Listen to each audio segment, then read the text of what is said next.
But there was this day that maybe something else could have happened that would actually take the life of that wife, Lady. if not for the because of the extended family that were there to alert people and all of that. They came to our rescue. Imagine if there was nobody else there, what would have happened? Should have been gone. That's one of the positive impacts too. Sometimes it helps. Yes, it helps. But the negative impact, that's why I said it does more harm than good, because there are some situation or issues or something that can just happen that can easily be resolved between both parties. Yeah. But when it gets to the extended family, it will escalate. Even after the issue has been resolved, there is this stigmatization. Maybe if the husband maybe is a drunkard or something like that, something just happened. That there will be this stigmatization that the family member will already have in their head that these are our in-law is. So even if everything is settled now, but then so it is a two-way thing. There is a positive aspect and there is a negative aspect.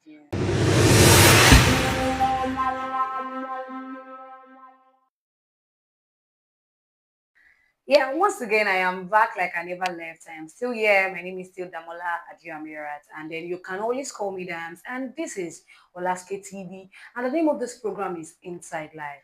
And this program promised to be interesting, educative, and informative. And on every episode, I bring amazing guests to your screen. And on this episode, I am not promising you less. I have a very interesting person, a person of high intelligence with me in the studio to share one or two things about life, about relationship in general, and lots more. And I am not promising you less, like I said. I am not promising you less, like I said. And I promise this episode is also going to be fun and also entertaining. I'll be back in a matter of minutes.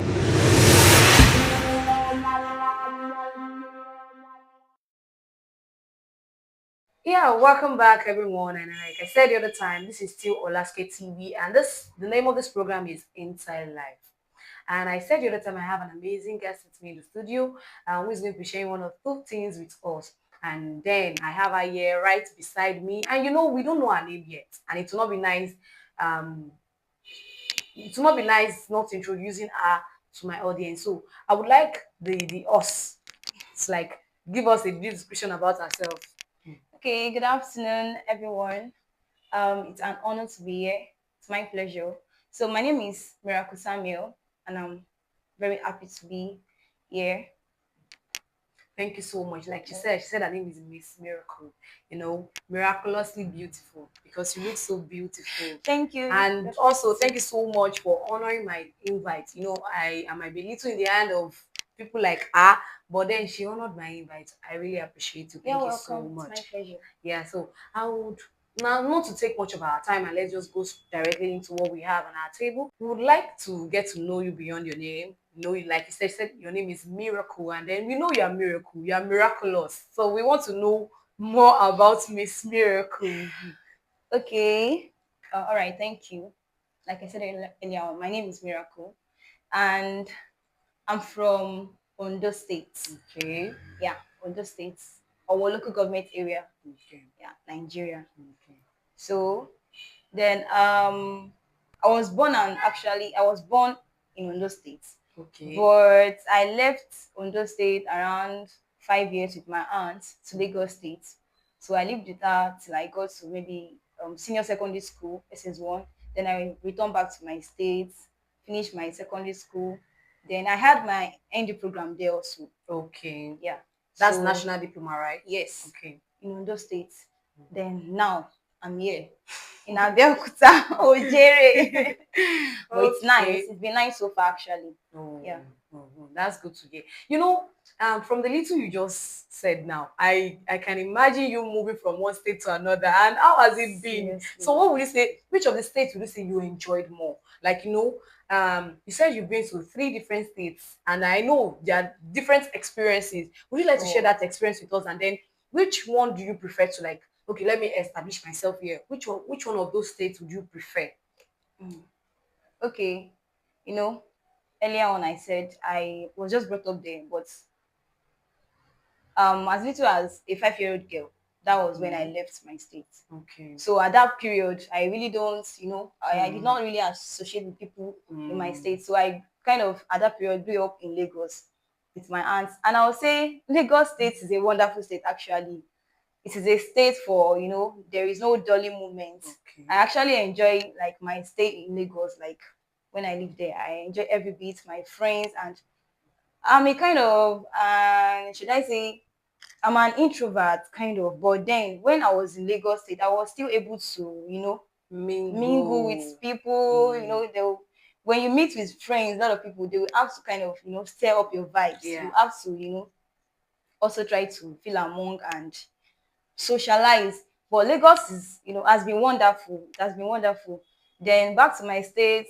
When I moved back to my state, initially it was not easy because the experience was totally different. Yeah. Imagine someone who has been kind of maybe you do go out often, mingle with friends and all of that. Then you come to a place whereby always indoor, no, no, there is no socialization. That social life is not really there. So I went back to being my introvert kind of person that I've used to be. So, and it seems I spent like 8 years in Ondo State. So, that 8 years, it will actually have some kind of impact. Yeah. But then it's also great too, because in my SS class, when I went, a new environment totally, going to a new school, new environment, I have to it was very hard for me to adapt to. It was always, the circle was always from school, so from home to school, church, home to school, church. That's how it has always been. No friends, nothing else. But I still had one lesson or the other to grab from there also. Now in Ojere, I've met people. You are one of them. Wonderful. I've met a lot of people, wonderful people, and it's been amazing. Yeah, the environment, everything is nice too. So that's it. Yeah, from what you said, there are lessons to be learned because in this life, what you've passed through just made you understand that don't be comfortable in one space. Yes. You've tested being an introvert and extrovert, then you can balance it. For you to be an introvert and an extrovert, then you can balance it. Don't allow one to overwhelm the other. So that's just it. And then you moving from one state to another, it is for enlightenment. Sure. Yes. And you say you met various kind of individuals. Yes. You are not And I used learned a to lot similar from faces. every one of them. Know characters, know the way people. Yeah. It also helps you to like know how people behave in different ways because Yes. when you meet different people, you don't expect them to behave in the same way.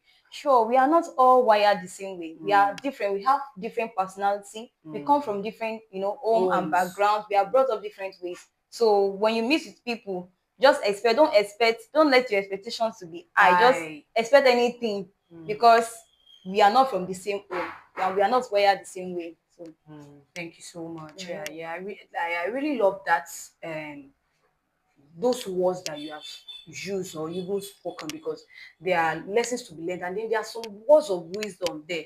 Wherever you meet yourself, like they said, when you get to Rome, you act like the Romans. So because you change location or you move to another country or a state, that doesn't mean that you should change who you are. You just have to adapt. And in a matter of time, you are used to the lifestyle already. Sure. Thank you so much for that response. It was very nice You're of welcome. you. Yeah, now going forward to the relationship aspect of this our program, there was one trending story I saw on the internet whereby the husband of a woman said, I would love to read that from the story so that there will be like a head the way we are waiting to. There will be like something to back up my point.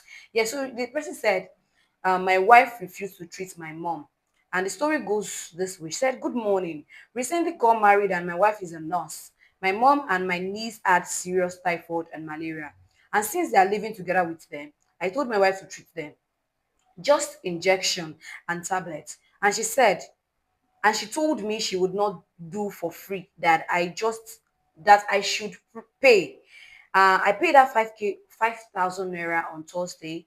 She started treating them on Friday, and stopped on Sunday, demanding that I should balance her 15,000 naira to make it a total of 20,000 naira. So this is my mom and my niece. She says she's doing her job. Is it right for her to ask me for money before treating my mom, who is her mother-in-law? She stopped giving them injection and said she couldn't buy the injection since I did not complete payment. My mom found out that she stopped to give her treatment because I couldn't pay up the money. And she was so disappointed in me marrying a girl like that. We dated for 2 years and married in 3 months back. I don't have the intention of paying her again, and I hope to call a nurse somewhere else. Is she right? Is this enough for separation? Should I let it slide? Judging from the story I just finished reading now, Okay. what would you say is wrong? Would you say during their years of courtship, they didn't get to know each other better? Or would you say the lady is just being professional by saying, oh, I must collect payments before I can treat my mother-in-law and my sister-in-law? All right. Thank you. But I would say, you know, from the lady's angle, this is marriage, right? Yeah. It is marriage. Then they used to say something that, when you marry someone, you marry the person together with their family. Yeah, yeah. And now this is your mother-in-law as a woman, a nurse. But then, well, professionalism is shouldn't be, how should I say this? Professionalism should not just be the center, because this is marriage. Yeah. Now, there is a place for professionalism and there's a place for marriage. But then in everything you do, you try to think that, okay, this thing I want to do, if I actually do this, what will be the outcome, or what will be the Benefits. impact or something? Now, judging from what she did, well, me, in my own perspective, if she is to treat her mother-in-law and maybe her niece or something, Yeah. it is something she could actually do for free. Like, I mean, the treatment, she can treat them for free. It is her mother-in-law. But then, if there, I don't know, because I'm not in that field. So I don't know, maybe there are things she needs to get, which requires her getting with Purchasing. money, purchasing. Then she can use just something. This is just communication and understanding. Something she can just let her husband know that, okay, baby, I'll be treating your mother-in-law. Yeah, fine. But then, please, there is this injection, there is this thing I need to get. You can just give me, The money. maybe she can just even say that, oh, if I had it, I won't bother telling you or asking you for the money. But right now, I don't have it. Can you just, maybe little money, spend me this amount of money, let me use it to get what I will treat them. You get, Yeah. that's a different Angle. perspective, angle. But she's saying that no, she's only doing her job, that until her husband balance up before she even stopped the treatment. What if it is something serious that can take the life of her mother-in-law? Just imagine. So I'll say, let's leave professionalism out of Outside. this. This is marriage. It is marriage. Her mother-in-law, for crying out loud, it is something she can just do without, don't let me say without money, because she will need to get some things. If there are things that she's not going to get to, fine, whether she's getting or she's not getting, it is her mother-in-law. It is something she can do for free. What me I would just say is, okay, let me ask you this question. Let's say, okay, let's remove the in-law there and leave it as a mother. Okay. What if it were to be a mother in that position? Would she have Thank asked you. her mother to pay for the treatment? Or would she Exactly. have stopped her mother from collecting treatment? She can never do that. Even if it is her mother now, not her mother-in-law, if it is her mother, this one we are even talking about whether she's going to purchase something or not. She's not going to look at that. Whatever she has, or anyhow, she will look for any means of getting anything that she needed to treat her mother, because it is her mother, and she knows that that sickness can lead to something if not Death. attended to. So if it is her mother, she wouldn't have done that. She will not do it. Now it is her mother-in-law. So because that person is not her mother, right? But her mother-in-law is also her mother. Yeah.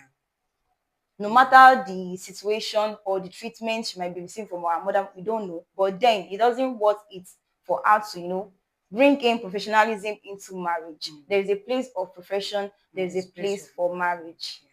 Thank you so much. What I'm just saying is, you know, like you said the other time, we are not in their shoes or we are not in their homes. But I Exactly. believe that before it to get to that extent, there's some things that might have been happening or and the husband is not paying attention to. And the question the man asks is that should he overlook it or is it enough to for separation? And I believe that a woman who can go to that extent um, might only be thinking about herself and then her own pocket.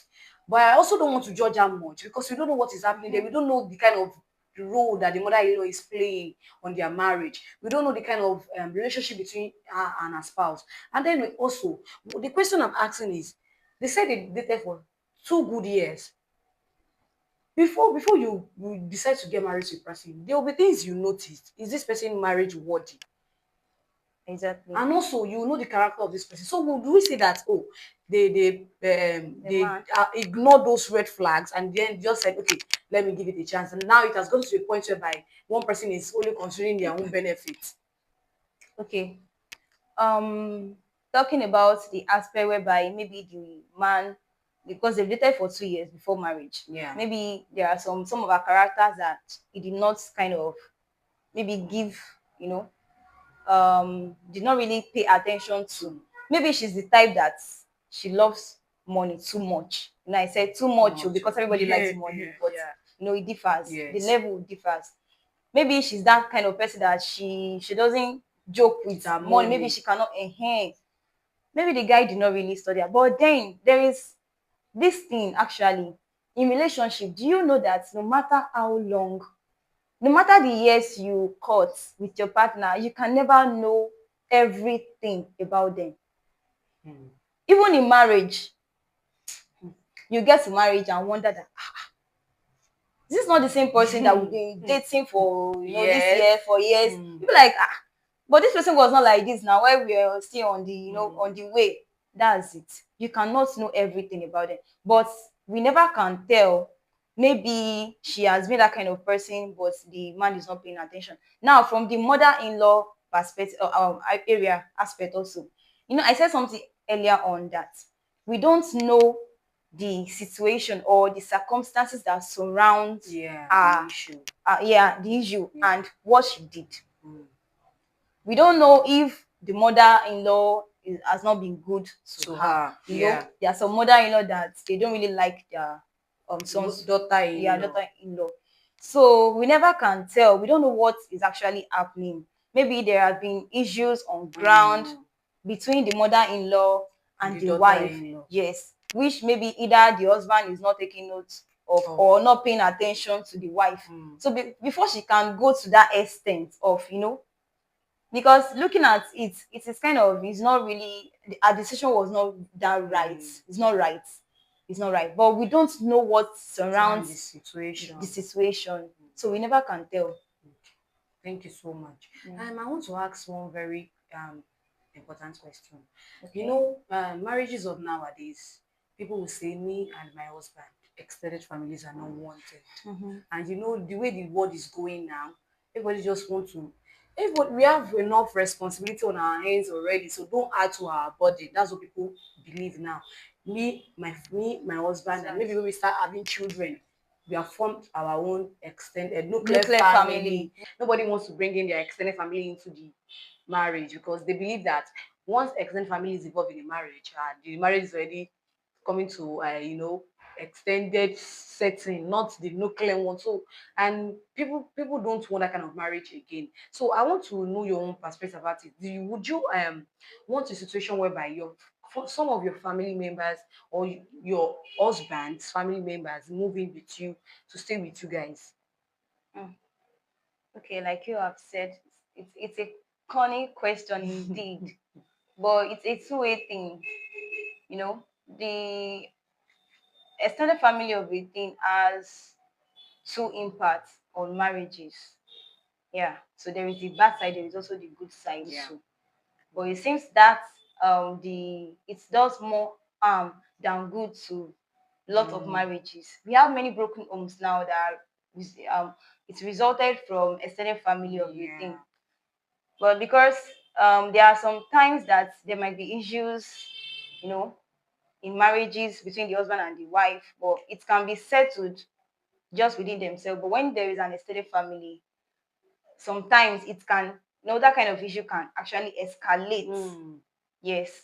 But sometimes too, it's kind of saves marriage depending on the situation, or depending on the kind of extended family in that marriage. Let's take, if it is mother-in-law, for example. We have some mother-in-laws that actually love, they love their daughter-in-laws like as if it's their own daughter. So they always want anything good for the marriage. If there is any issue going on, if those, that kind of issue cannot be resolved between the husband and the wife, the mother-in-law can come in and try to make everything settled. And there are some situations. Okay, let me give an example. I know of a family that the husband is actually cheating, and so, but the wife has some kind of extended family, maybe the sister's daughter, something like that. They are living together with them. Yeah. And the husband too is an abuser, like he abused The of wife. the wife, like beat and all of that, physical abuse then. But there was this day that maybe something else could have happened that will actually take the life of that Lady. wife, if not for the because of the extended family that were there to alert people and all of that. They came to our rescue. Imagine if there was nobody else there, what would have happened? Should have been gone. That's one of the positive impacts too. Sometimes it helps. Yes, it helps. But the negative impact, that's why I said it does more harm than good, because there are some situation or issues or something that can just happen that can easily be resolved between both parties. Yeah. But when it gets to the extended family, it will escalate. Even after the issue has been resolved, there is this stigmatization. Maybe if the husband maybe is a drunkard or something like that, something just happened. That there will be this stigmatization that the family member will already have in their head that these are our in-law is. So even if everything is settled now, but then so it is a two-way thing. There is a positive aspect and there is a negative aspect. Yeah. But you asked that if I was the one, like, Yes, personally, yes. I will go back to what I said in the first place. It is about communication. I and my partner will discuss if it is something he can accept. Well, it is not bad. I have younger ones that I know, like little ones. I have very little that I know that I'm even, in my mind, like, okay, when I get married, I would love this girl to be with me. I want to raise her because it's looking at it's as if she's my first baby, because she's my kid sister. My mom had her when I was in ZSSD or something. Wow. So she's still very, very little. I was like, when I get married, I'm going to bring her in. But that will not happen if I and my partner did not discuss about it. If he's going to accept, fine. And if he doesn't accept, it doesn't stop me from doing any responsibility or anything I'm going to be doing to her, for her, as my sister or any other extended family. It's good to be, you have to, you still have to, there is this thing common to we Nigerians, that when a guy gets married, maybe they'll be like, if it is this situation whereby, if it is a lady that is always me, my husband, and my children, there is this thing that that will come after. They will name her. They will be like, before our brother got married, though, and he used to visit home, he used to call, he used to send, he used to do this, he used to do that. But now that he's married, the wife will not want us to see our brother. He doesn't call, he doesn't send money. That kind of stuff now. But then we just need wisdom to do all things. So, like I said earlier, it is communication. And if one of the partner does not want it, then the other just needs to abide by it. And I think there should be limitation to the how can I say this? There should be kind of, when we talk about extended family, you will see some settings, some family settings. The mother-in-law will be there, the sister kiniko, the children of this, children of that. Then everywhere will be too crowded, and no. If it is one person you are taking from your family, then it should be that one person that is coming to live. But that doesn't stop others coming to maybe say hi, to visit. That, that one is visitation, Yeah. different from somebody living in your house. If it is just one person, then that is fine. Thank you so much. Yeah. Thank you so much. I brought a question from what you just said. Okay. Don't you think that you inviting your extended family into your just built family won't affect your marriage? Like, some of the people that just got married and then Okay. they're already having extended family in the marriage, like a very young. Imagine the Okay, story I get read. that. Talking about the newly wedded, Yeah, couple. Okay, I would say at that stage it is still very early. Actually, it is still very early to entertain extended family. So it is still easy having the little one around living with you. Okay. You get what I mean? Yeah. She's still very, Very young. young. Even by the time I get married, she will be around 10, 11 or something, or 12 at most. So, it is still very easy. But having an adult coming to stay with you, Yeah. that's when it can bring about issues. But the little ones, you can still accommodate them.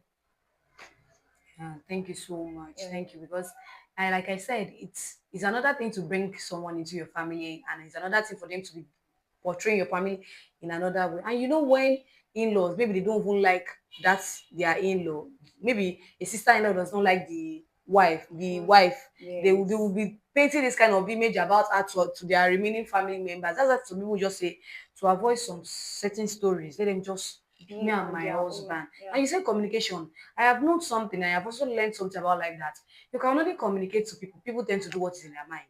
I might communicate with you about something today, and tomorrow you change your mind. It's your decision. So when you and your husband have an agreement that, oh, we don't want an extended family, situations may arise that will warrant them to come and stay with you.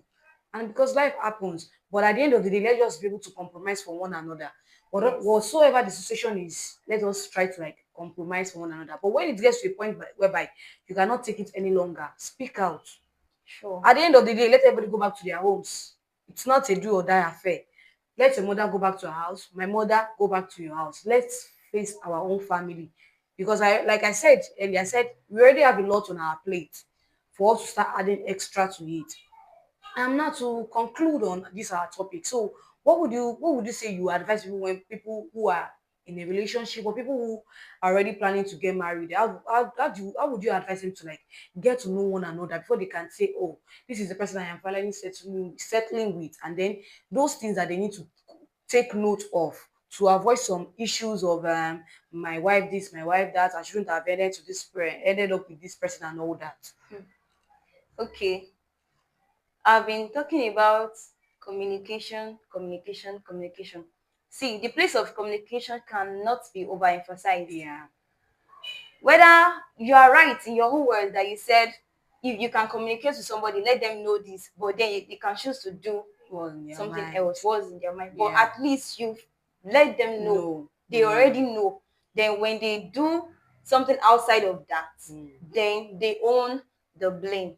Okay. You get? Yeah. They own the blame. It's different from when you don't even talk about it at all. Yeah. Then anything can come in. Then if anything come in, then you be did ready you talk to about take. it before? Yes, be ready to Yes, take it. yeah. But when you make your standard, no, when you make this thing, okay, this is how I want. This is what I want, and the person is doing something else. You can easily call the person back. That, do you remember we actually discussed about this and that and that? The person can, okay, kind of later, try to come in alignment with what you guys have discussed before. But if you, like you said, life happens, happens. But then we still need to kind of learn to, interact, study. Like, I mean, there's a way when you are with somebody, you try to study, know how to observe, try to know them, know things about them. I think with communication, observation, you should be able to know one or two things about the person you are going to marry. And thank you so much. prayer also, actually. The place of prayer cannot also be overemphasized. You need to, because the spiritual actually rules Rules the over the physical. physical. So Yes. anything you are doing physically, spiritually, you have to, Yeah. uh Thank you so much. Thank you. Because I've taken one or two things from what she said. She said communication cannot be overemphasized, and then interact. Let your no be your no. Let your yes, things that you will not accept when observation, yes, you get married. Don't accept it when you guys are courting. Because if you exactly. say, oh, I can compromise for you while we are still dating, but when we get married, I can't do that. So don't even bother yourself going into that kind of a marriage. And also, you said the place of prayer can also not be overemphasized. Whatever you are doing, always back it up with one or two prayer. Exactly. That. Because if you are doing things based on how they are picturing it, and then you are not doing some woo woo woo woo woo in your background, you're Things will go just wrong. yes. That's why everything we are doing, let's always put God first. Nobody is saying you should go and nobody is saying you should go and create an altar of prayer in your room, but then have a communication with God. Don't let anybody tell you that this is this. You yourself should know your God by yourself. So when it comes to relationship, also, it's not about the physical appearance. It's not about the facial look. It Yeah, has to do with aesthetic what is value. inside the body, because it is the body that what rules over the you see the things that are inside of a man are those things that a man put out Out, there. yeah. So you cannot say, oh, I just did this by mistake. There's nothing like mistake. You intentionally did it. So in relationship, you learn to compromise and communication. I'm only saying this every time. Communication is very important. Communication, the word can just be communication, but in-depth communication is very important, because if you, like she said, um, if you have discussed about something, if the person is going astray, you can always say, oh, and we discussed about these things that you are doing Sure. now. Call Yes, him or it will not be his new or to her the person. attention It back. will not be new because you guys have spoken about before, and then you're just trying to call back the person's attention that Attention. don't do these things. We've Yes. both agreed that these things won't be this way. And she said it is not a bad thing to bring our own opinion is it is not a bad thing to bring in your extended family. But then again, the period of time one wants to say needs to be noted. The kind of person you are bringing in needs to be noted, and then Yes. you need to put your family members in their place. Exactly. When it has to do with me and my wife, don't involve yourself. You are only staying here. You are not meant to upload. Let me and my husband business be our business. Nobody's unless we bring our issues to you. Don't ask me how is no. It's normal for you to, like, when you are experiencing some things in your marriage. There should be someone that you can easily communicate with. But it's not everything that happens in your home you take to the public. People will give their own opinion about it, but at the end of the day, it is still you and your partner. So I am not also against you bringing in your family members, but then again, there should be a stimulated time, a period. Okay, oh, my sister is coming to stay with me for this part. Communicate, because like you said earlier, you said the wife might be in the wife might decide to bring her sister in, but the husband is not in support. But if there is compromise, when the husband can say, okay, it's not about just a period of time. Yeah. You can easily accept, but when you're saying, oh, I don't know when she's going, no, that's not communication. Let everything be defined. That's what I would say. And also, to bring it to a close on this episode, I would also say that um, whatever decision you are taking on your marriage or your relationship, let it be from within. Don't just act based on what is happening now, or based on, oh, let us just do it this way. We are not married yet. Let us do it this way. Do things that you know that when you eventually get married, you can stick to it. Don't be a girlfriend that goes to the mother-in-law's house to go and wash clothes, and at the end of the day, when you get into the marriage, you can no longer wash the clothes. Don't start what you cannot finish. I'm always saying this. Thank you so much, Miss Miracle, for joining me in the studio today. I really appreciate the words of wisdom were just flowing like rivers of living water. No. It was a very interesting time. I enjoyed myself listening to those things that are coming out from my speaker's mind, because it's not one mouth, it is mine. Like I am so happy because my audience will be able to get one or two things from this episode. There's even more than enough to learn. Yes. And also, thank you so much for my wonderful viewers. Thank you so much for subscribing, for sharing, for liking. Even for you to view alone, an amazing thing to do, and I appreciate you. And then your consistency on this our YouTube channel really matters. Don't forget to always help us to share, to like, to subscribe, and also share to your family members. And you know your opinion also matters. I am always waiting for you guys in the comment section, so I can see what you have to say about each of our episodes. And on this episode, there will not be any difference. I will still be expecting your feedback from the comment section, and also your like and share and subscription really matters to this YouTube channel. Thank you so much. It's still Olaske TV, and this program still remains Inside Life, and I am still your humble host, Damola Adio, and you can always call me Dams. Thank you so much. I will meet you same time on this same channel next time. Thank you so much, and it is bye for now. Bye.